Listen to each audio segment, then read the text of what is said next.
Tinaguriang People's Champ, Pambansang Kamao at Pound for Pound King. Isang senador, Army Reservist, aktibong miyembro ng kanilang simbahan, philanthropist, businessman, at higit sa lahat, isang bilyonaryo. Isa sa pinakamayamang celebrity at politiko sa Pilipinas. Pero gaano na nga ba kayaman si Senator Manny Pacquiao ngayon? Ating pag-uusapan ang mga yaman at halaga ng mga ari-arian nito. Pero bago natin simulan, siguraduhin munang nakasubscribe ka na sa ating channel. I-click na din ang notification bell para updated ka sa mga bagong usapang politiko at showbiz. Alam namang natin lahat na si Senator Manny ay nagmula sa hirap at umasenso nang dahil sa pagboboxing. Ayon sa Forbes magazine, si Senator Manny ay kumita ng 435 million US dollar o mahigit 21.7 billion pesos sa nakalipas na 10 taon. Bukod pa dito, ang mga kinita ng mga pay-per-views nito sa 25 laban nito na may kabuuang 1.3 billion US dollars o mahigit 65 billion pesos. Kaya naman, pangwalo ito sa listahan ng highest paid athlete of the decade ng Forbes magazine. Noong nakaraang taon, sa kanyang income tax return, si Senator Manny ay nagbayad ng tax na 229.7 million pesos. Siya ang highest celebrity taxpayer sa Pilipinas ngayon. Ayon sa huling SALN o Statement of Assets and Liabilities net worth nito, si Senator Manny ay may net worth na mahigit 3 billion pesos. Ayon naman sa celebritynetworth.com, isang website na sumusukat ng mga yaman ng mga celebrity sa buong mundo, si Senator Manny ay may estimated net worth na 220 million US dollar o halos 11 billion pesos. Alinman ang pagbasihan, hindi maikakaila na si Senator Manny ay isa talagang bilyonaryo, lalo na pag nalaman mo ang halaga ng mga ari-arian nito. Simulan natin sa kanyang mga mansyon. Si Senator Manny ay may 10 mansyon sa Pilipinas at ibang bansa. 2 dito ay nasa Amerika at ang isa ay kasalukuyan pang ginagawa. Ang unang mansyon nito ay matatagpuan sa Lagao Village sa General Santos City. Ito ang Pacman's Mansion. Isa itong 2-story house na may Mediterranean-inspired na interior. Mayroon itong 7 kwarto, isang gym, billiard place, entertainment room, swimming pool, recording studio, at may kabuuang sukat na 2,300 square meters. Ang pangalawang mansyon nito ay ang White House na matatagpuan din sa General Santos City. Pinagawa ito ni Manny matapos manalo kay Timothy Bradley noong 2012. Ang buong paligid nito mula kisame, sahig at dingding ay kulay puti na dinisenyohan ng mga modern furniture. Mayroon ding itong hiwalay na lugar para sa kanyang mga bisita. Sunod ay ang Forbes Mansion nito na matatagpuan sa Forbes Park sa Makati City, kung saan kapitbahay niya dito ang mga bigating celebrity na sila Gretchen Barreto, Richard Gomez at Lucy Torres, ang may-ari ng bench na si Ben Chan at ang socialite na si Tessa Prieto. Nabili ni Manny ang mansyon sa dating may-ari nito na si Lorenzo Tan, isang banker at dating presidente at CEO ng RCBC Bank, sa halagang 388 million pesos noong 2011. Sa ngayon ay may estimated value na ito na 1 billion pesos makalipas ang ilang taon at matapos itong ma-renovate. Sunod ay ang Dasmariñas Village Mansion na matatagpuan din sa Makati City, na malapit lang din sa Forbes Park. Binili ito ni Senator Manny matapos manalo sa laban nito sa Argentine boxer na si Lucas Matisse. Ang Sarangani Beach House naman ay matatagpuan sa Sarangani Province. Mayroon itong 14 na kwarto na may napakagandang view sa tabing dagat.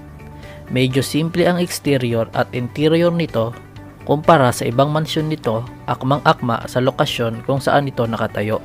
Ang Boracay West Cove naman na isang luxury resort sa Boracay na madalas puntahan ni Senator Manny kapag gusto niyang mag-relax matapos ang mga laban nito sa boxing. Sunod naman ang Laguna Mansions na binili ni Senator Manny para sa kanyang dalawang anak na lalaki na matatagpuan sa Binyan, Laguna. Binili ito ni Senator Manny dahil malapit ito sa eskwelahan ng kanyang mga anak. Nag-aaral ang mga ito sa Brent International School sa Binyan, Laguna, kung saan ang tuition fee ng mga ito ay hindi bababa sa 400,000 pesos kada taon. Ang bahay naman nito sa Los Angeles ay nabili sa halagang 2.17 million US dollars o mahigit 108 million pesos noong pang 2009. Nagsilbi itong headquarters ni Senator Manny tuwing may mga laban nito sa Amerika. At ang isa sa pinakamahal na mansyon na nabili nito ay ang Beverly Hills Mansion. Dating pag-aari ng American rapper na si Sean Diddy Combs, nabili niya ito sa halagang 12.5 million dollars o mahigit 625 million pesos.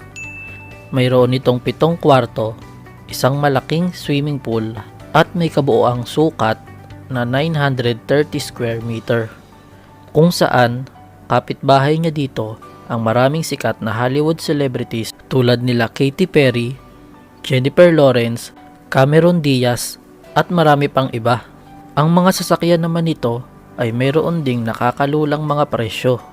Ang Cadillac Escalade na kadalasang gamit ng mga VIPs para sa kanilang mga security ay nagkakahalaga ng 20 million pesos. Ang Hummer H2 naman ay nagkakahalaga ng 6 million pesos. Ang Porsche Cayenne Turbo S naman nito ay may presyong 7 million pesos.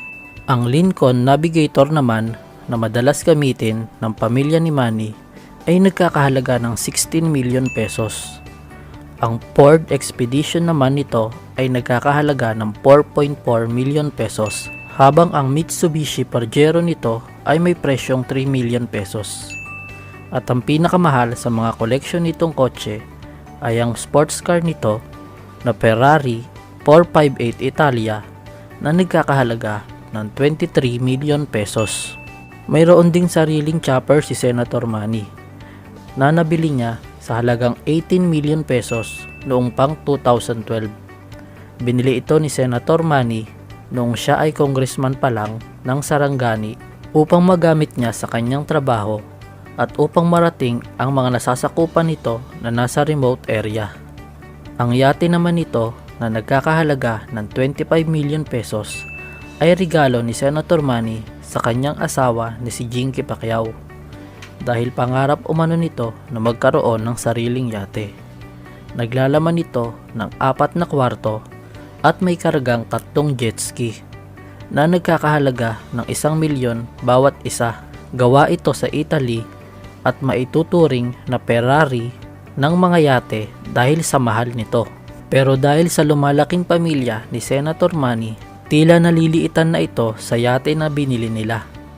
Kaya naman, nagpagawa ito ng isang super yacht na kasalukuyang ginagawa ng Jotar Shipbuilding, ang kumpanya na gumagawa ng mga yate na nakabase sa General Santos City.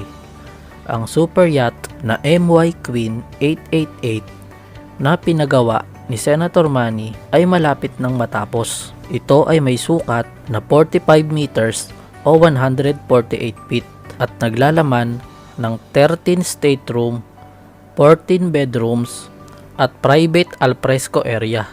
Ang dingding nito ay gawa sa rattan, habang ang sahig naman ay gawa sa nara. Isa na ito sa pinakamahal na pag-aari ni Senator Manny Pacquiao. Ang halaga nito ay tumataginting na 500 million pesos. Kasing laki ito ng yate ng negosyanteng si Chavit Singson na binili niya para gamitin sa Miss Universe na ginanap sa Pilipinas noong 2017 at nagkakahalaga ng 600 million pesos. Bukod sa mga property investment nito, si Senator Manny ay nag-invest din sa 15 negosyo nito.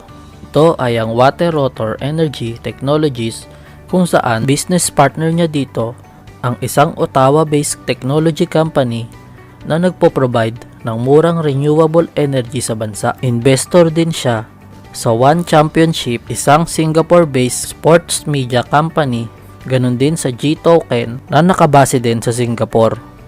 Ganun din sa JMP Mass Media Production na nag-e-ere ng radio stations na Radyo Alerto DXBB at 91.1 Kiss FM sa General Santos City. Mayroon din itong hotel business, ang Roadhouse Economy Hotel, at mayroon ding itong gym, ang Pacman Wildcard Gym, JMP Shalom Travel and Tours, Pacman H2O Pambansang Tubig, Team Pacquiao Store, MP Princess Digital Printing Solution, Jinkish Passion World at Pacman Sports Bar, na lahat ay matatagpuan sa General Santos City. Mayroon din itong Pacman Beach Resort at Pacman Beach House sa Sarangani Province. At ang Revolution Pre-Crafted na nagdidisenyo at gumagawa ng iba't ibang structures. At ang pinakahuling negosyo ng kanilang pamilya ay ang pakikipag-partner nito sa Renegade Branding Concepts, kung saan mayroon itong iba't ibang klase ng food cart na may iba't ibang concept at open para sa mga gustong mag-franchise. Tunay nga na malayo na ang narating ni Senator Manny Pacquiao mula sa pagiging simpleng boksingero sa probinsya hanggang sa pagiging bilyonaryo. Bagamat malayo na nga ang narating nito, hindi naman ito nakakalimot sa kanyang pinanggalingan. Laging tumutulong sa mga nangangailangan at sa mga sakuna na hindi natin inaasahan. Ano ang masasabi mo sa naging usapang ito tungkol kay Senator Manny? Aantayin ko ang iyong sagot sa comment section. Huwag kalimutang i-like ang ating video at mag-subscribe na rin sa ating channel. Marami pa tayong pag-uusapan, mga usapang politiko at showbiz. Maraming salamat.